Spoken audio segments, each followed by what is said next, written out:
Hello friends, welcome to our YouTube channel. दोस्तों, आज की इस वीडियो में हम ये देखेंगे कि एनुअल इन्फॉर्मेशन स्टेटमेंट को आपको इनकम टैक्स के वेबसाइट पे कहाँ पे चेक करना है। अगर आप फाइनेंशियल ईयर 21-22 का इनकम टैक्स रिटर्न कोई भी हो, ITR 1 हो, ITR 2, ITR 3, ITR 4, कोई भी इनकम टैक्स का फॉर्म आप अगर फाइल कर रहे हो, तो दोस्तों सबसे पहले आपको आपका AIS मतलब एनुअल इन्फॉर्मेशन स्टेटमेंट आपको चेक करना है। बिकॉज एनुअल इन्फॉर्मेशन स्टेटमेंट में आपको आपकी जो ड्यूरिंग द ईयर की इनकम है उसकी पूरी जानकारी जो भी इनकम टैक्स के पास है वो आपको वहाँ पे डिस्प्ले की जाएगी।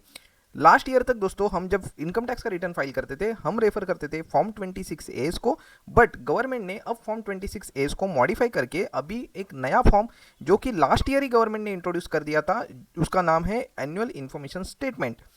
एनुअल इन्फॉर्मेशन स्टेटमेंट और 26A में दोस्तों क्या डिफरेंस है, तो 26A में दोस्तों वही इन्फॉर्मेशन डिस्प्ले होती है जिस पे TDS डिडक्ट हुआ हो या जिसके सामने आपने फॉर्म 15G या फॉर्म 15H सबमिट किए हैं। बट जो AIS है एनुअल इन्फॉर्मेशन स्टेटमेंट, उसमें दोस्तों पूरी जानकारी आती है, मतलब वो भी इनकम आपका डिस्प्ले किया जाता है जिस पे TDS डिडक्ट नहीं हुआ हो, मतलब पूरी इन्फॉर्मेशन आपको आपकी AIS स्टेटमेंट में दिखने को मिलेगी। अभी ये AIS स्टेटमेंट दोस्तों आपको कहाँ से देखना है, तो AIS स्टेटमेंट देखने के लिए दोस्तों आपको यहाँ पे सर्विस टैब पे जाना है। यहाँ पे आपको दोस्तों एनुअल इन्फॉर्मेशन स्टेटमेंट दिखाया जाएगा, इस पे आपको दोस्तों प्रोसीड पे क्लिक करना है। उसके बाद आपको एक नए पोर्टल पे यहाँ पे डायरेक्ट किया जाएगा। यहाँ पे आप देख सकते हो इंस्ट्रक्शन है AIS पे दो पार्ट होंगे, एक है एनुअल इन्फॉर्मेशन स्टेटमेंट और दूसरा है tax payer information summary.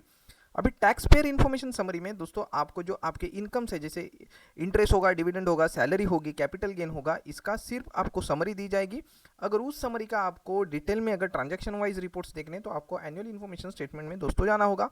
Annual information statement में जो भी इन्फॉर्मेशन दोस्तों आती है उस इन्फॉर्मेशन को आप एडिट भी कर सकते हो, यानी कि उसके सामने आपको एक्सेप्ट, रिजेक्ट सब कुछ आप दोस्तों उस पर रिप्लाई दे सकते हो। तो दोस्तों देखते हैं पहले कि एनुअल इन्फॉर्मेशन स्टेटमेंट दिखते कैसे हैं। तो यहाँ पे आके दोस्तों आपको AIS पे क्लिक करना है। यहाँ पे आप देख सकते हो टैक्स पेयर इन्फॉर्मेशन समरी, यहाँ पे होगी आपकी एनुअल इन्फॉर्मेशन स्टेटमेंट। अभी टैक्स पेयर इन्फॉर्मेशन स्टेटमेंट को देखने के लिए आपको यहाँ पे क्लिक करना है। यहाँ पे आप देख सकते हो कि आपकी टैक्स पेयर इन्फॉर्मेशन सिस्टम में आपको ये इनकम सोर्स वाइज यहाँ पे डिटेल्स दी जाती है। डिविडेंड है, interest from saving bank, interest from deposit, अगर आपकी सैलरी है तो दोस्तों वो भी यहाँ पे डिस्प्ले की जाएगी। यहाँ पे आपको देखेगा sale of securities and units of mutual fund, purchase of securities and units of mutual funds. ये दोस्तों जो इन्फॉर्मेशन है वो सिर्फ आपके इन्फॉर्मेशन पर्पस के लिए दी गई है। इस इन्फॉर्मेशन को आपको वैलिडेट करना है और इससे जो भी आपका इनकम या लॉस होगा वो आपको इनकम टैक्स के ITR फॉर्म में, रिलेवेंट ITR फॉर्म में दोस्तों आपको रिपोर्ट करना है। यहाँ पे आप देख सकते हो कि एनुअल इन्फॉर्मेशन स्टेटमेंट है, इस पे आपको क्लिक करना है। यहाँ पे एनुअल इन्फॉर्मेशन स्टेटमेंट का ये है पार्ट बी। यहाँ पे आपको TDS TCS information, SFT information, payment of taxes, demand and refund, other information, ये सब यहाँ पे आपको टैब मिलेंगे। अभी ये TDS TCS इन्फॉर्मेशन में ये जो इन्फॉर्मेशन है दोस्तों, ये इन्फॉर्मेशन यहाँ पे आई है TDS और TCS रिटर्न के थ्रू। अभी TCS रिटर्न होता क्या है, तो अगर आपका कोई TDS काट रहा है, जैसे अगर आप एम्प्लॉयर है या आपका इंटरेस्ट आ रहा है, डिविडेंड आ रहा है और उसके ऊपर बैंक या जो भी कंपनी आपको डिविडेंड दे रही है वो अगर उसके ऊपर TDS काट के आपको नेट ऑफ TDS अगर इनकम दे रही है तो वो एक TDS रिटर्न फाइल करते हैं और उस TDS की जानकारी इनकम टैक्स के पास देते हैं। उस इनकम टैक्स के TDS रिटर्न से जो इन्फॉर्मेशन आती है वो दोस्तों यहाँ पे आती है। सेकंड है दोस्तों SFT इन्फॉर्मेशन। अब SFT होता क्या है, तो ये होता है statement of financial transaction. Every banking company, post office bank और वो कंपनी जो during the year dividend distribute करते हैं, उन्हें फाइनेंशियल ईयर क्लोज होने के बाद बाय 31 मई ऑफ नेक्स्ट फाइनेंशियल ईयर एक स्टेटमेंट इनकम टैक्स को फाइल करना होता है। उस स्टेटमेंट को दोस्तों बोला जाता है स्टेटमेंट ऑफ फाइनेंशियल ट्रांजैक्शन, जिसमें उन्हें ड्यूरिंग द ईयर जो भी इंटरेस्ट या जो भी डिविडेंड वो डिस्ट्रीब्यूट करते हैं उसकी पूरी जानकारी दोस्तों उन्हें इनकम टैक्स को देनी होती है, along with PAN number of those deductee या PAN number of those tax payers. तो उसके बेसिस पे दोस्तों आपका ये जो पार्ट बी SFT इन्फॉर्मेशन दोस्तों है ये यहाँ पे अपडेट किया जाता है। तो यहाँ पे आप देख सकते हो कि ये कंटेनर कॉर्पोरेशन ऑफ इंडिया का है, दोस्तों डिविडेंड आया है। यहाँ पे आप इंटरेस्ट देख सकते हो, HDFC bank, Canara bank, post office, then Saraswat cooperative bank, ये सारे जो इंटरेस्ट है दोस्तों, ये सारी इन्फॉर्मेशन दोस्तों हमें यहाँ पे SFT जो इन्होंने फाइल किया उसके बेसिस पे दोस्तों ये इन्फॉर्मेशन यहाँ पे अपडेट की गई है। अगर आपको लगता है कि दोस्तों ये जो कंटेनर कॉर्पोरेशन ऑफ इंडिया का है या इसमें से कोई भी इनकम अगर आपका नहीं है तो इस इनकम को यहाँ पे आपको दोस्तों रिजेक्ट करना है। तो अगर ये डिविडेंड इसे आपको रिजेक्ट करना है तो आपको इसके ऊपर क्लिक करना है। क्लिक करने के बाद दोस्तों आपको यहाँ पे दिखेगा ये ऑप्शन, इस पर आपको क्लिक करना है और उसके बाद इस स्क्रीन पे जब आओगे आपको यहाँ पे चूज फीडबैक टाइप, यहाँ पे आप सिलेक्ट कर सकते हैं कि इन्फॉर्मेशन करेक्ट है या information is not taxable, information is not fully taxable. तो अगर इनकरेक्ट है तो दोस्तों यहाँ पे आप इनकरेक्ट है इन्फॉर्मेशन करके यहाँ पे आप टैब है उसमें आप इन्फॉर्मेशन इज डिनाइड, इसे आप सिलेक्ट करके दोस्तों यहाँ पे आप इसे रिजेक्ट भी कर सकते हैं। इस तरह से दोस्तों आप सारी इन्फॉर्मेशन, ये जो आप पे इनकम वगैरह है, इस इनकम को दोस्तों आपको यहाँ पे वेरीफाई करना है।